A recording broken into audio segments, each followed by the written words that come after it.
Attention, Dr. Mahajan is here. He's fantastic. He's my doctor as well, so I'm a little biased. Okay. Yeah, we got a few of us. All right. Well, I'm going to get out of the way and let him take over. But listen to the doctor, ask questions, and thank you for coming. Thank you, Jimmy. Everyone doing well? All right. Let's have a good talk, which will add few more years to your life, quality years. You know, all of you know how to live. I don't need to teach you. I need to learn from you. But I can add few pointers which may help you have better health span. Lifespan you already have, already the chosen ones, once you're beyond, 70, you're chosen one, But what we want to do is not have falls, not get diabetes, not get stroke, not get heart attack, not, die young because, I need to send my 2 kids to college too. So what are we talking today? We're talking metabolic health and longevity. Anyone in this room knows what metabolic syndrome is? Raise your hand. Okay, I'll talk a little bit about metabolic syndrome. So metabolic syndrome is a fancy word which means either your waist circumference, if you're a man, is 40-inch, or if you're a woman, is 35-inch. So one criteria. You want to go to the next slide? Oh, by the way, let me introduce my people in crime here. That's Jennifer. Jennifer is our lead MA and our educator. She does diabetic boot camps for our office, and she has helped a lot of people improve their diabetes. And she's a phenomenal nutrition guru.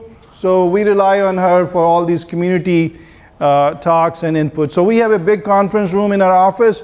So let me go back. So I've been in this community for 30 years. I'm an internal medicine board certified physician, and my office is right here in Largo, next to Save-A-Lot, or what used to be Save-A-Lot. Now they just disappeared. Next to the Clearwater Largo Road and West Bay Drive, where the Largo Medical Center is. So I've been practicing in Pinellas County for 30 years, and what I specialize is what you guys are, gray people, geriatrics. So this is what I do for a living. I go to nursing homes, I go to assisted living, I go to hospitals, plus I have an office practice. I can't do it all, so I have my beautiful office manager, Debbie. You want to raise your hand? So Debbie runs the show. She tells me where to show up. I just show up. And Jen keeps the education and the patients taken care of in the office. And then we have, my wife. She's a physician. She does the derm in the office, so the derm is taken care of in her office, the skin. And then also we have another female physician. She does all the well women's, and she's very good as well. And then we got two nurse practitioners which are full-time. And then we have 2 part-time nurse practitioners which keeps the office open on Saturdays. So we got a big operation, so we cover you from the office, which is what we prefer to be, most of the people to be, outpatient, and assisted living, nursing home, if you, God forbid, end up breaking your hip, hopefully not. But if you do, then we see you there. Or if you end up in Modern Plant or Largo Med, then my team see you there. So we have all the spectrum covered, what can happen in a internal medicine or geriatric practice. So having introduced our team, now let's talk about what we are here to talk about. So metabolic syndrome, we talked about the waist circumference. If you got a big waist, that could put you in a risk. If you have high blood pressure, if your pressure, interestingly, is more than 130, a lot of people think 140 is okay, but that's not as a good number. But anything above 150, we definitely want to bring that down. Does you need help? Thank you. All right, so we talked about high blood pressure, we talked about waist circumference. What else constitutes metabolic syndrome? You need to have 3 out of 5. So other 2 are your low HDL, the good cholesterol.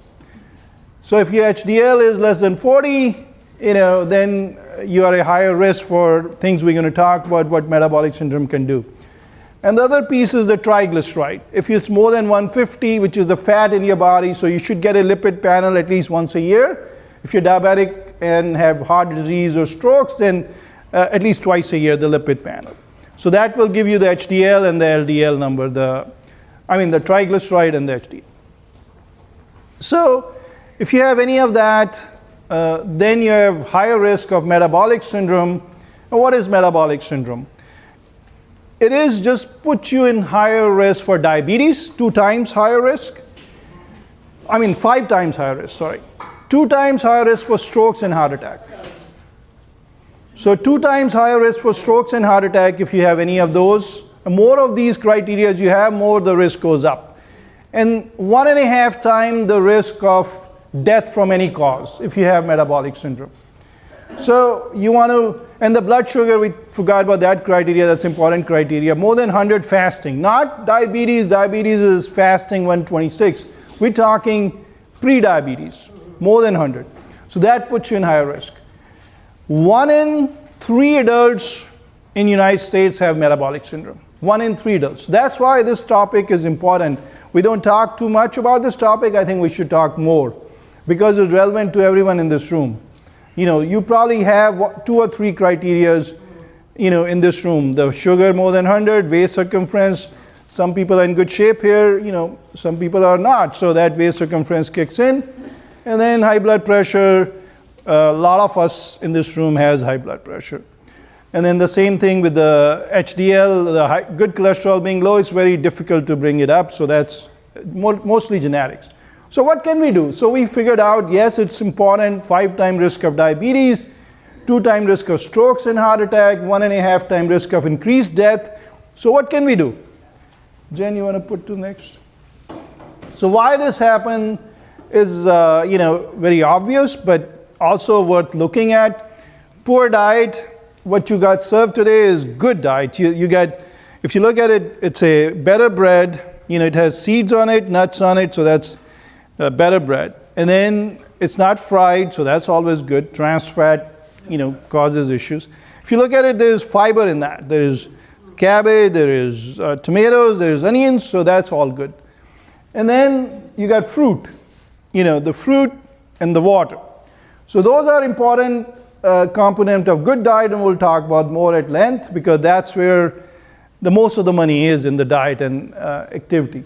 So the low activity as we get into our senior years, our joint hurts, we get arthritis. I saw that person coming in with hunched over, osteoporosis, the bones are creaking.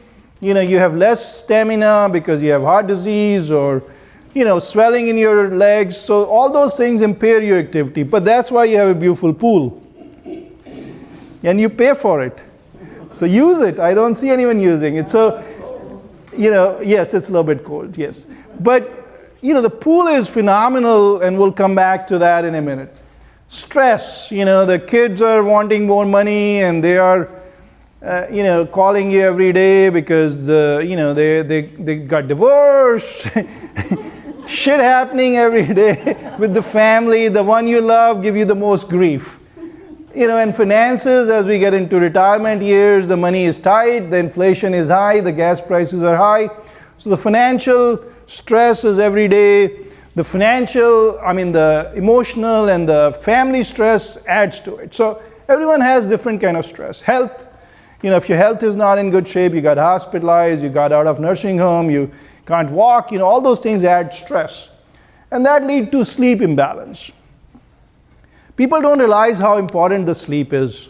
Or probably you do, you all live good life. So the sleep is one of the key, and we just found out that when you sleep, the brain flushes out all the toxins. So, if you don't get good sleep, good REM sleep, not the chemical sleep, not taking Ambien and going to sleep, that's chemical sleep. But good, natural, rapid eye movement, restful sleep, when you dream. That's the sleep which will help you detox all the toxins from your body, build more memories, make you more robust, so you get less dementia and less metabolic syndrome. So sleep is very important. We'll talk about a few pointers how to improve that. All right, so what's the good news? The good news is that you're listening to a good-looking doctor. That's the good news.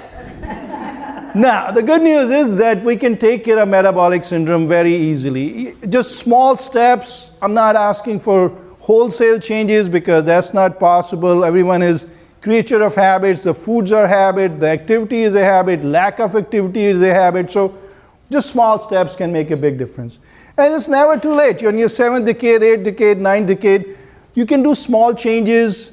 It will improve your risk of not going in hospital, not getting a stroke, not getting a heart attack, not being a burden to the other family members, or ending up in nursing home and the Imperial Palms won't be happy.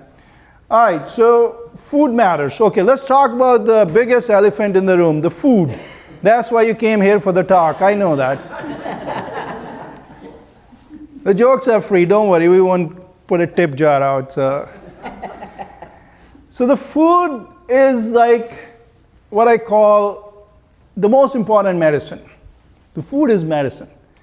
It could be a bad medicine if you eat junk food, processed food, ultra-processed food, go to a restaurant, eat there every day. Or if you have good food, it's good medicine. So, patients come to me and they say, Doc, can you give me something, one thing which will improve my health span or my quality of life? I said, yes. Here is one simple thing. Write it down. The body is a temple. The body, the good Lord gave us a beautiful body. There's nothing like the miracle we have, which is our body. You think about it. We got 2 kidneys. Why? We can live on 1 kidney. Transplant people get 1 kidney. But the good Lord gave us a backup. There's an engineering marvel. So when we born, all of us, most of us, unless God forbid you have congenital diseases, but most of us who got to this stage in life, all of us, got to this threshold. That means we had a beautiful temple. Now, what offerings we give to the temple? That will determine how we're going to evolve, whether we're going to get diseases or we're going to have, most of the people are beautiful, living independently here, or we get to this point in life where, we do well, we thrive, we enjoy the retirement, we, enjoy the Social Security coming in, we enjoy the money you saved over the years, But if you don't have health, not going to enjoy that. So offering to the temple is the key, and the offering is, we're going to talk about that, what offering we can do. Okay, this is my favorite diet. The Mediterranean diet. What about Mediterranean diet? Why we keep talking about that? Come on in. Take a look at her. You look so pretty in that t-shirt. Who gave you that?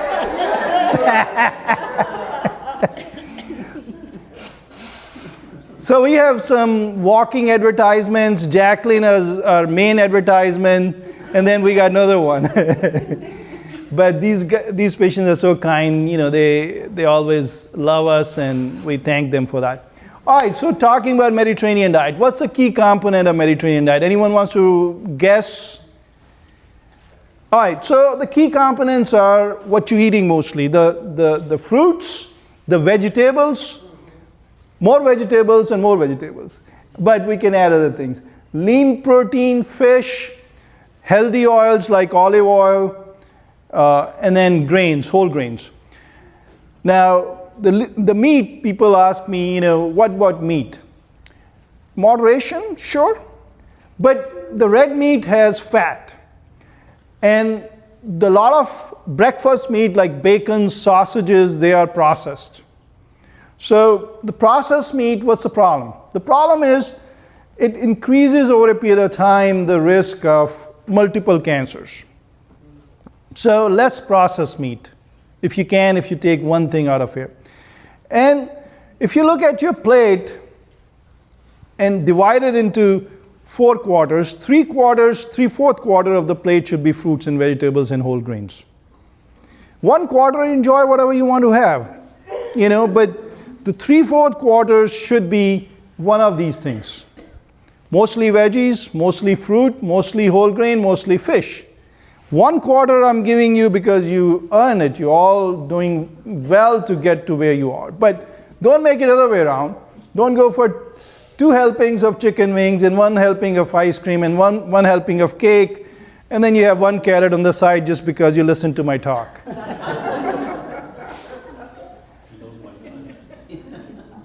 I know we're guilty of doing that, but once in a while, if you go on a birthday anniversary, sure, celebrate. But on a everyday basis, 3/4 of your plate should be Mediterranean diet. If you do that consistently, you'll see a difference. You'll feel good, you'll have more energy, you'll have less belly getting bigger, and less diabetes, less heart attacks, less strokes. Believe it or not, less dementia. Mediterranean diet has been proven to reduce the risk of dementia. That's a profound statement, but it's been proven. So this diet, over and over again, has stood the test of time. I've been doing medicine for a long time, and the diets have come and gone. The Atkins diet, the caveman's diet, the South Beach diet. You think of it, patients of mine have tried it, I have tried it. This is the only diet which has stood the test of time, the Mediterranean diet. So if you can know more about it, find recipes about it. If you're a cook, if you eat out, just think what things you can incorporate from Mediterranean diet, you will not go wrong. And if you order in a restaurant, yes ma'am? Where does dairy products come into? Beautiful question. Dairy is a beautiful question. It's nuanced. So why I say it's nuanced? As we get into our 60s and 70s and 80s, a lot of us in this room, if we drink a glass of milk, not everyone, but a lot of us will get lactose intolerance. They will get bloating, will have more bowel movements, will have not feeling well and indigestion. So the lactose intolerance is a issue. But dairy fermented, like yogurt,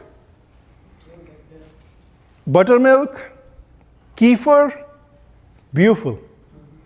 So cottage cheese, something on those lines, absolutely. But milk as such, you have to be careful. If you can digest it, more power to you. But I won't go overboard on drinking too much of it. But yes, a very good question. Dairy fits in, eggs fit in. Yes, eggs are good too. Ice cream.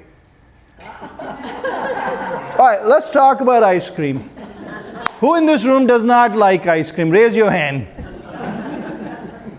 So, you got to have 80-20 rule. 80% of the time, if you're eating Mediterranean diet, 20% have ice cream, but not other way around.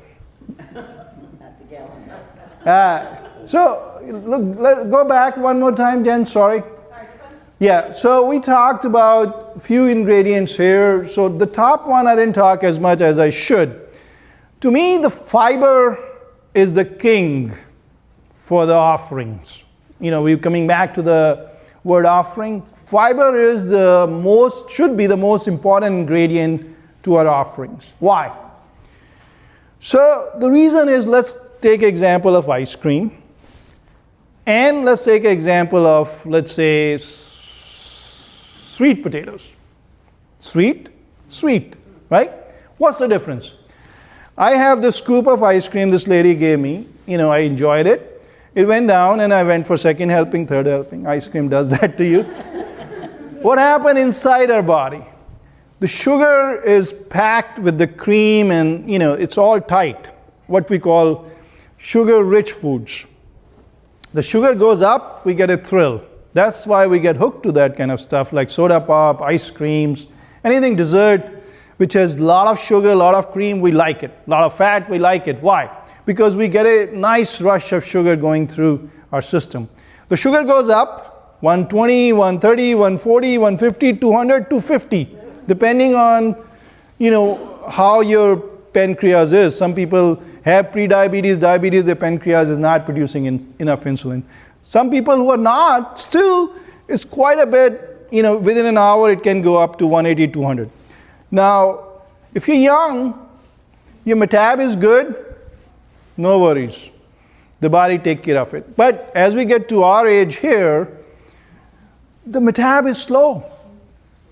The pancreas is, oh, what you doing, Jacqueline? Why you have 2 scoops and 1 shot? Now the sugar is here in 1 hour, 200, 250, the insulin is here. What happened to the gap? It all comes up here. And the fatty liver.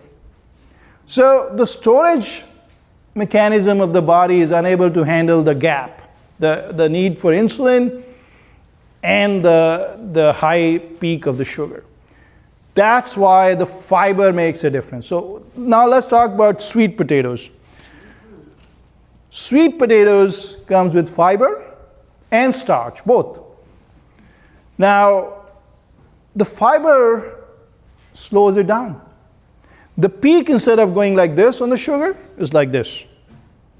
Because the body has to break the fiber to get the sugar. So it has to go through the small bowel now. It won't happen in the first part of the small bowel, which happened with ice cream. The sugar went through a roof. Now, the fiber will say, hey, hold on, you got to squeeze it out. I'm not going to give you easy. So it has to go through a big part of your small bowel to get that sugar out. So what it does to the body, it gives time. It gives time. So anything and everything you add fiber to, not the processed fiber. So people come to me and they say, oh, can I make a smoothie? Oh, I'm putting fruits and whatever, spinach or whatever in that. But it's processed now. Minute you do the blender, it's processed. It's better than, drinking soda pop, sure, in comparison, but the fiber should be untouched. So what I mean by that? Cabbage, celery, cucumbers, asparagus, more of those. Again, veggies. That's your biggest source of fiber. Fruits. Fruits with the skin. Most of the fruit here is without skin. You've taken the beauty out of the fruit. So if I'm going to eat an apple, which I eat once a day to keep myself away from the doctor. Oh, there, Jim got an apple there. So if you eat an apple, wash it nicely. There may be pesticide or whatever, dirt, and then eat with the skin. Eat the whole apple. Some people are even crazy enough to eat the seeds. I'm not that crazy, but people do it. Nothing wrong, it's edible. So, if you can do that, eat the apple with the skin every day, you got some portion of the fiber right there. And it's delicious. We got so many different varieties of the apples in Florida available. So, eat an apple. It's very simple to get your fiber. Yes, sir. If you cut up an apple into oatmeal, or any other fruit, does the cooking do anything to that? Very good question. Thank you for asking. Anytime you cook, now you're processing. But having said that, we need to make it edible too, So, for example, my son is 6'4", so his needs are higher. So in the morning, we are in a hurry to get him to school. One of the quickest way to make a hearty breakfast is not cereal. No, cereal has no fiber, it's pure sugar, it's just, even people say, hey, what about we add fiber processed. So one of the best and quickest, in my opinion, two breakfasts, and I'll talk about what you're saying there. One is put Greek yogurt and get some granola. What kind of granola you like, Jen? It's called Nut Trail. So it's not a... No added sugar. No added sugar. So the nut-based granola, not the the cereal-based granola, which has no added sugar. Shut it down. Otherwise, you have to take the rest of the talk. So the granola, which is nut-based, add to the Greek yogurt, and add whatever fruit you have at home. Cut up the apple with skin, strawberries, blueberries, whatever. Have that. Now you think about what we have in that layers. We got Greek yogurt, which gets you protein. And if it has probiotics, it gets you the probiotics. Now you got Jen's favorite granola, which is nut-based. You got nuts. Tree nuts are one of the best source of protein and fiber. So you got double layer of protein now with the Greek yogurt and the nuts. And then you added fruit with the skin. So that gets you for example, the apple gets you pectin, and then you got the skin, which is fiber. So you got 3 layers of fiber in there. Beautiful. You stay full, and you got the protein. Great source of nutrition to start. Other good breakfasts I like, and that may be a little bit cooked, but that's we have to cook to get the digested, is the steel cut oatmeals. Oatmeal is good, but not the instant kind. Why it cooks instantly? Anything which cook instantly, spit it out. I know it's convenient. You put it in the microwave, 1 second later you're gulping it down. Why is convenient? Why is quick? Because there's no fiber. Anything without fiber will cook very quick. So that's your answer. Quick oats is not good for you. Quick oats is not good for you. It will fill you up. Steel cut oats. Steel cut oats, it will take time to cook. You can add low fat milk to it, another source of protein to that. And then you can add, we talked about whatever else, you can add the fruits and the berries and the nuts on top. So that's a complete nice breakfast. And who came up with this idea of cereal? We need to find it and put in a jail and throw the key away. Because it's all advertisement, it's all processed sugar. It's convenient, nice, but it's not good for you. So if you can have breakfast, and who came up with the idea that we should have breakfast different than the lunch and dinner? You have fish left over, put some quinoa on your fish, put some nice sauce and lime, and you got a breakfast. You don't need to have that for lunch. If you think about it, breakfast should be your biggest meal. In this country, what happens is over the years, when we are in our working age, when we have family, dinner is the biggest meal, because that's the time when you sit down with your kids and you're done with your work and you have time to cook and eat, right? But now you don't have to worry about that, but you became a creature of habit. Flip it. Have breakfast like a king, lunch like a queen, and dinner like a pauper. Why? A lot of folks in this room, raise your hand, and some won't want to raise hand, but I know 80% in this room has acid reflux. The reason is that we eat too close to our sleeping time. So if you have to take second thing from my talk other than the fiber, don't eat close to your sleeping time. You won't need the PPIs, the Nexiums, the omeprazoles of the world. If you change the timing of the food, 3 hours before you go to dinner, no water, no food, and you won't have acid reflux. As profound as that. So eat most of your calories if you can. I know it's going to be change in your thinking with your breakfast. Make it hearty. Lunch, make it a little bit lighter, and dinner, make it extremely light, like a small salad, apple with almond butter, hummus with celery, or something like that. So now you'll have time to digest the food, right? So we talked about fiber, we talked about protein. The protein is interesting. The reason we should have protein with every meal, anyone knows in this room? Say it again? For your muscles. Muscles, good, but why we need it with each meal? The reason is that's one of the ingredients of the food which body does not store. So you got to use it with every meal, so that way the muscles get built and not get destroyed to get the protein. So small amount of protein with every meal is good. What about eggs? Eggs are beautiful. 1 or 2 eggs a day, but don't make them omelette and put a lot of oil in that. Have boiled eggs, scrambled egg, but less oil. Add veggies to it. Make it more hearty. Same thing with breads. Bread's nothing wrong. If you have 2 slices of bread, that's good. But make sure the bread is full of seeds, full of nuts. It's sprouted bread. That's the bread you want, not the white bread. That's pure sugar. Pure sugar. So bread is good, but as long as you get the right bread. All right, so we talked about healthy fats a little bit. Let's talk a little bit more. Fats are good.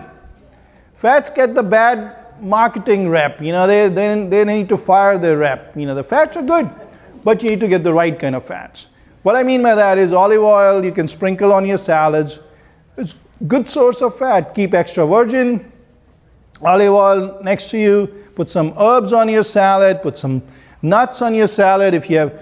So in my household, I always keep two things handy because we have kids and my wife works and I'm the slave, so we are busy.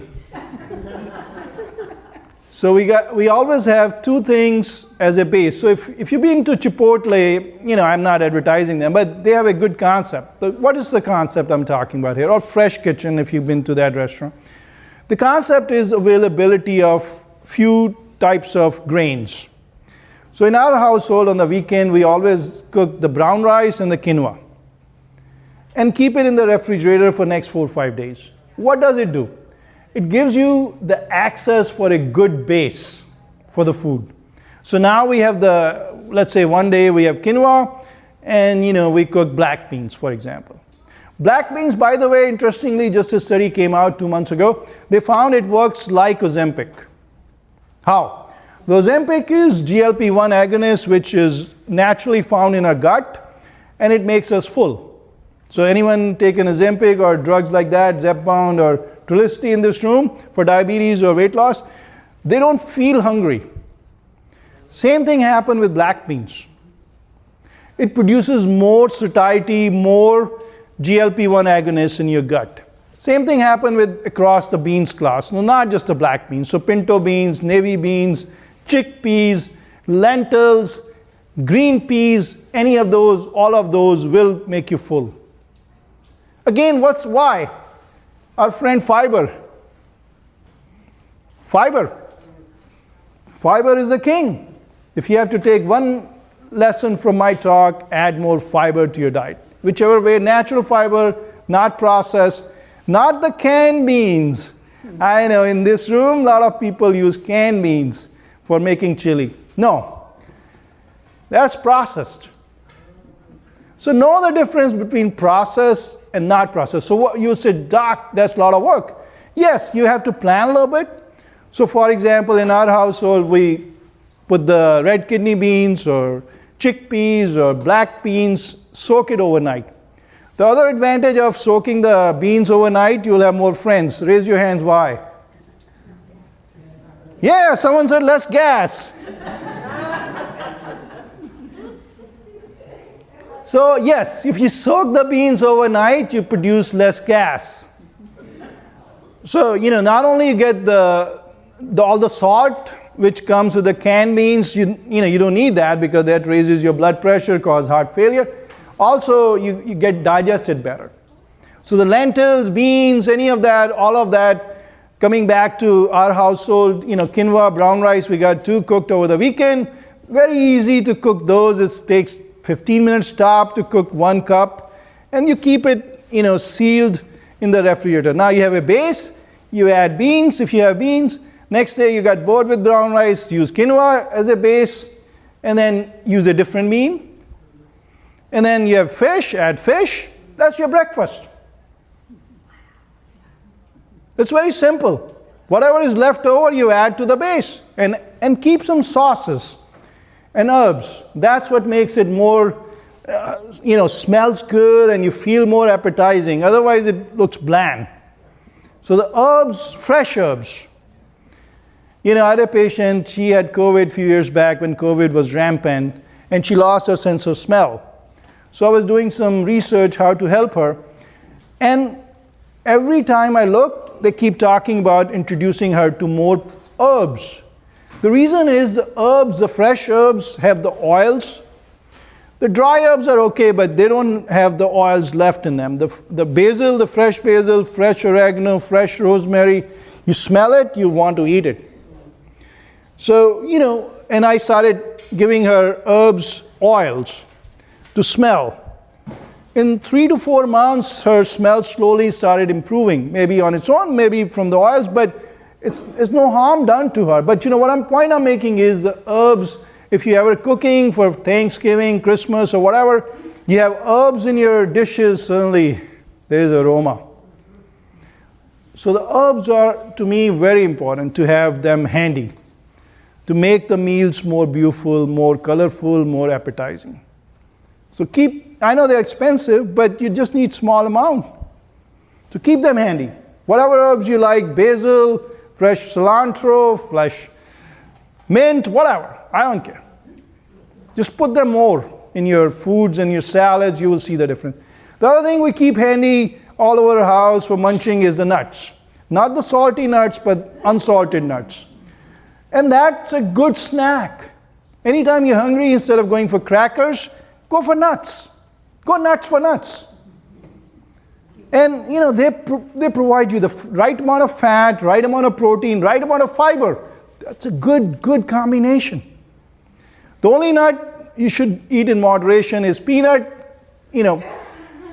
I know everyone likes peanut, but it's not a tree nut. Tree nuts are more nutritious and more balanced than let's say the peanuts, which is more a legume class. But if you like peanuts, that's okay. Moderation. All right, Jen, what you got? All right, leafy greens, berries, nuts, seeds. We are blessed in Florida. We get 365 days veggies.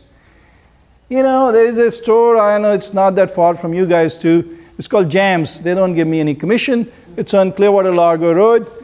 And a lot of patients come to me, they say the produce prices have gone up. I feel the pinch too. But if you go to stores like that, they keep some of the bruised veggies in a bag on the side. So if you're in a tight budget, pick those. But pick veggies. I tell all my patients, you go to Publix, you go to Aldi's, and you got a beautiful Sprout now opened up here, close to where you live. You go there, don't go anywhere else. Just go to the produce section first. These department stores have done years and years of research with top brains how to catch you. Buy one, get one free, shit. The minute you enter, it's all crackers, all shit. Put your hands like that and keep moving. Move to the produce section first. Everyone has tight budget, I get it. Inflation, your tight income, limited income in your senior years. Go to the produce section first. Pick up whatever you enjoy there first. And then you see shit, $40. Then you're going to move to other section. Go to the dairy section next. Pick up some, cottage cheese. Pick up some Greek yogurt. Pick up some kefir. Pick that up. And then if you have money left, go somewhere else. If you do that consistently, you will see you'll feel good. Your health will be better. Right, Jen? Correct. Okay.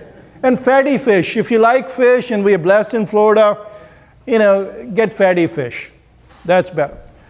All right, superfoods. Let's talk quickly about superfoods. Jen, go back one more time. I know I talk too much, but superfoods, why these are called superfoods? Look there, I'm over again. Other than fatty fish and berries, it's all about fiber. It's all about fiber. And the berries, we're blessed in Florida with strawberries, blackberries, raspberries, you name it, we have all the berries. Eat more. Put it in your, put it in your oats, put it in your granola, put it in your yogurt, make a dessert with the berries. You can add to your yogurt to make a dessert instead of buying custards and whatever, pies and cookies. So the superfoods, if you look at the picture, avocados is one of my favorite. Avocados are the gift from the Mexican gods to us. And the quinoa is also called a god's food in a lot of countries in Latin America. The reason is very same, because you don't feel very full with quinoa, but you get all the essential amino acids. And with avocado, you get all the good fats without getting too much fat going around your belly. They get digested easier. So if you go to Mexican places, don't order chips, order guac first. Eat the guac, you got space left, then eat the chips. All right, next slide, Jen, please.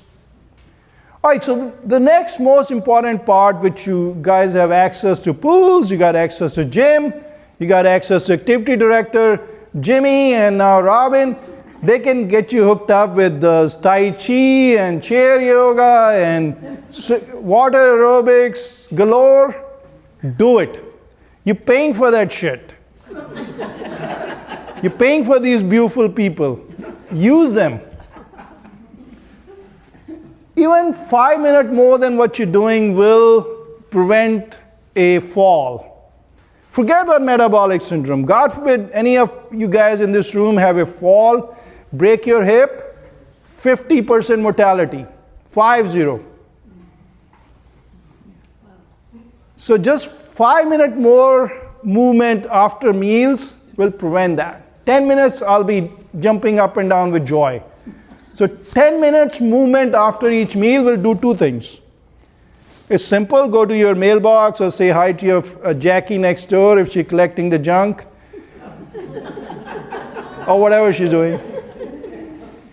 But go and say hello to your neighbor 5 minutes after each meal. One neighbor that way, one neighbor, and skip the grouchy ones, go to the next one. And then come back. You did three things. A, you moved. B, you socialized. Socialization prevents dementia.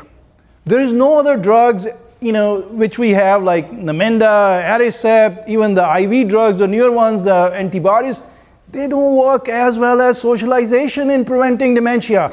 Secret. You guys know it because you're in a community here. But socialization prevents dementia. So by moving, you're saying hello to your neighbors, you're petting the dog next to your neighbor or whatever, or taking the dog out for a walk. All those things will improve your digestion of the meal too. You just had a meal. So it will have less indigestion, more walking, more socialization. It's win-win. It's free. Did I say it's free? Yeah, it's free. So do it. Do a little bit of that. Strength training, if you are up to it, use bands, use light weights. They probably have some of those classes here. Once a week, twice a week, once every other week, start it. Aerobics along with strength training is your best bet for the strong bones, strong muscle, less falls. Love it. 5 minutes walk after each meal. That's what I'm asking. I'm not saying do aerobics. I'm not saying do gymnastics or jump up and down with ropes. If you can do it, more power to you.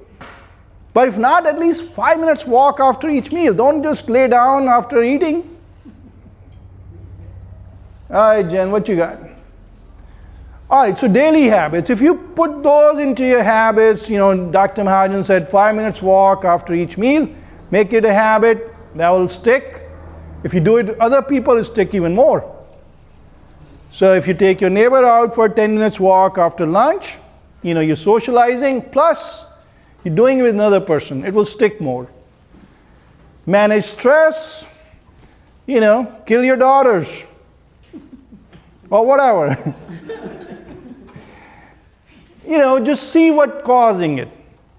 Instead of, dealing with that every day, just say, okay. I tell my patient, they say, hey doc, I can't sleep. I said, do you think about all the things which are bothering you at night? They say, yes, that's the only time. I said, okay, do one thing for me. And that's good for you guys too. 5 o'clock is your worry time, not at night. So 5 o'clock, you sit down and say, okay, why I'm getting worried today? Get a piece of pad and write down 2-3 things which are worrying you. Deal with it. If you can, some things you can't deal, just say, okay, I can't deal. But when that thought comes to you at night, that my daughter is getting divorced, she has money issues, I got no money tomorrow, tell your thoughts, my worry time is 5 p.m., not at night. It's what we call cognitive behavior therapy, CBT, where you set aside a worry time early in the day, not at night. It will help you sleep, and you will deal with it. At night, you'll just think about it, you'll toss and turn, you'll ruin your sleep. Tell your thoughts, 5 p.m. tomorrow, we'll deal with that. And do something. Do something small to change it. Drink enough water. It's as simple as that. Unless you have heart failure or something, then you don't want to. But otherwise, drink enough water. No soda pop, no juices, no sugary drinks. You do that, all this talk is useless. because that's what the pure sugar is. Juices are pure sugar. They're not healthy. If you have an orange juice with your breakfast, fine, 1 glass, I'm okay. But I better you have an orange. Why? Fiber. Everything boils down back to the king, the fiber. Juices, once you even put the pulp back, that's processed. The fiber does not have the same meaning as a orange or a grapefruit or, anything of that kind. So try having less processed. Keep a routine. Just keep doing that. Say hello to your neighbor every day, 5 days a week. Go to gym, and Robin got a calendar for you. Join that. Volunteer with Robin or Jim. Volunteering is beautiful. Go to your church. Volunteer there. Meet people. It will get you out of the house. What it does, activity, socialization, and you get free food there too. All right, next thing. And then small steps, don't get overwhelmed after and say, do this, do that. Just small steps. Just volunteer 1 day a week. Get out of your house. Say 5 minutes walk after each meal. Pick one thing. Add more fiber to your diet. One of these things. All right, what else you got? And be consistent, not perfect. It takes time. You didn't get here overnight. Just don't beat yourself up. You all done well to get here. So you all are successful. Just add a bunch more things to your lifestyle.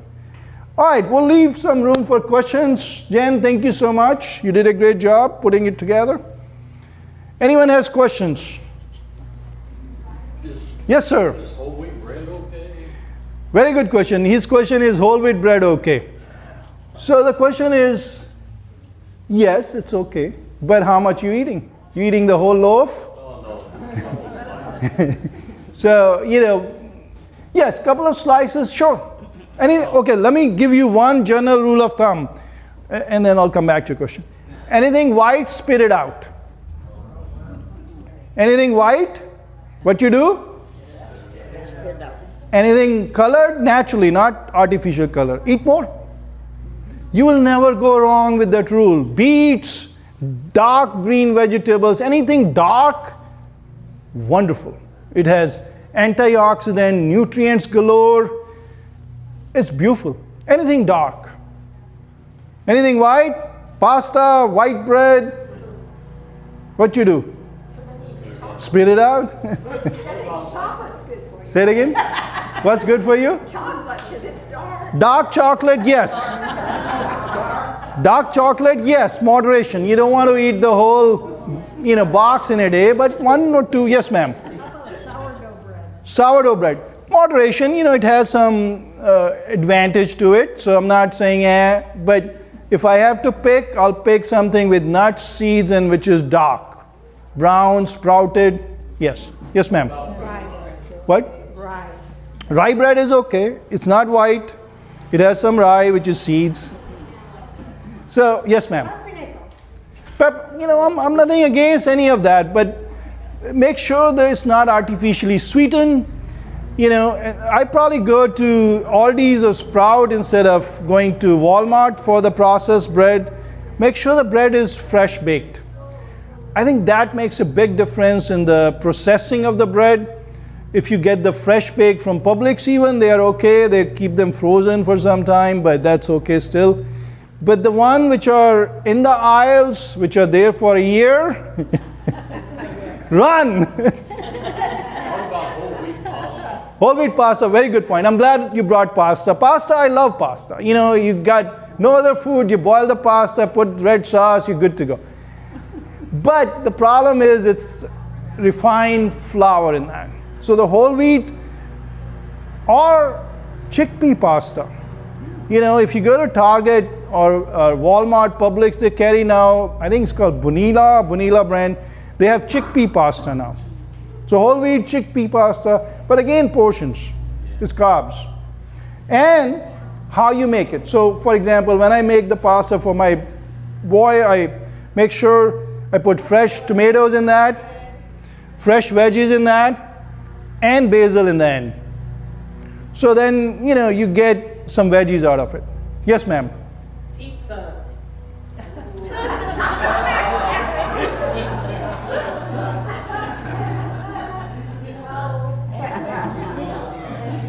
All right, you answered your question. Anyone else? Yes, ma'am. If you're diagnosed with fatty liver, is there any way that can be turned around? Very good question. And the metabolic syndrome and fatty livers, they are like this. So I'm glad you asked. I should have covered that point too. So the question is, can you turn around fatty liver? Absolutely. Absolutely. If you lose 7% of your body weight, studies have shown you can, in a year, 7 to 10% body weight, you can turn it around. Back off on the alcohol, 7 to 10% body weight, you will turn around fatty liver. Number 2 cause for cirrhosis right now in this country, fatty liver. Number 1, of course, alcohol. Number 2. So fat on the belly, yeah. Fat on the liver, ooh. All right, anything else? Because there's some people waiting, so yes. Last question. Is United Healthcare one of the insurance that you accept? If you are what? United Healthcare? Yes, we take United Healthcare. Yeah.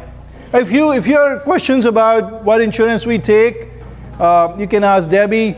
And we are taking new patients as long as you're well behaved and listen to me mostly. Thank you so much for your time. Thank you.